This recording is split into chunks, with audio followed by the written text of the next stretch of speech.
Hi friends, welcome to the channel. ఈరోజు మన ఛానల్లో చింత చిగురు వడియాల కర్రీ అయితే చేస్తున్నాం అన్నమాట. దాని గురించి ఎక్స్ప్లెయిన్ చేస్తున్నాం, వీడియో కూడా చేశాను.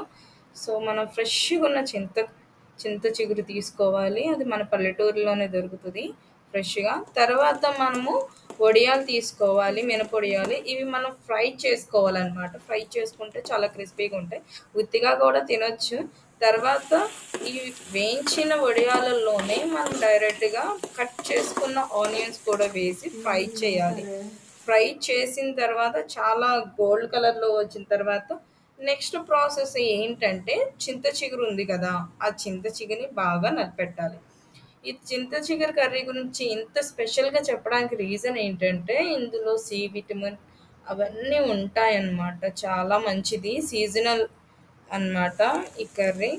సో ఇది మనకి హెల్త్ బెనిఫిట్స్ ఉంటాయి. అది కాక పల్లెటూరులో అయితే నాన్ పెస్టిసైడ్ చింత చిగురు అయితే దొరుకుతుంది.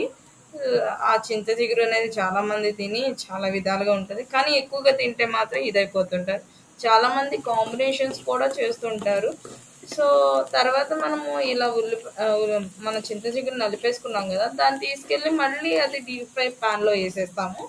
అది కొంచెం సేపు వేగిన తర్వాత అందులో వాటర్ వేయాలన్నమాట. ఫైనల్ టచ్ కోసం వాటర్ వేసి బాగా మగ్గనియాలి.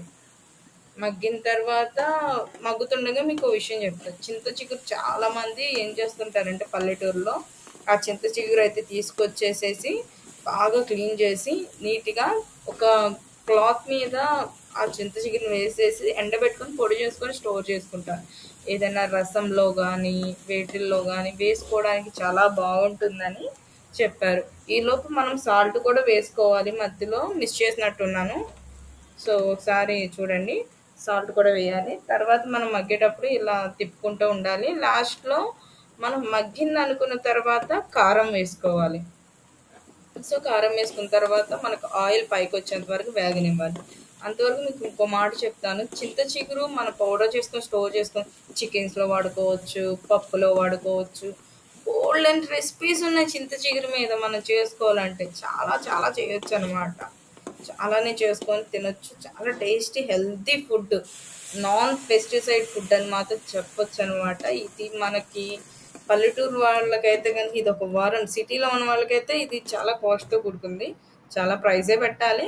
లాస్ట్ అండ్ ఫైనల్గా అయితే మనకి కర్రీ అయితే దగ్గరికి వచ్చేసింది, ప్రిపేర్ అయిపోయింది. సో ఒకసారి మీకు చూపిస్తున్నాను చూడండి. అలా వేగిన తర్వాత మనకి వడియాలు వీటి మీద ఆయిల్ అనేది పైకి వచ్చింది, డిప్పింగ్ ఆయిల్. సో మనము ఇది చూసుకోవాలి. Thank you for watching this video friends. మీకు ఇలాంటి డిఫరెంట్ రెసిపీస్ కానీ లేకపోతే డిఫరెంట్ ప్లాంట్స్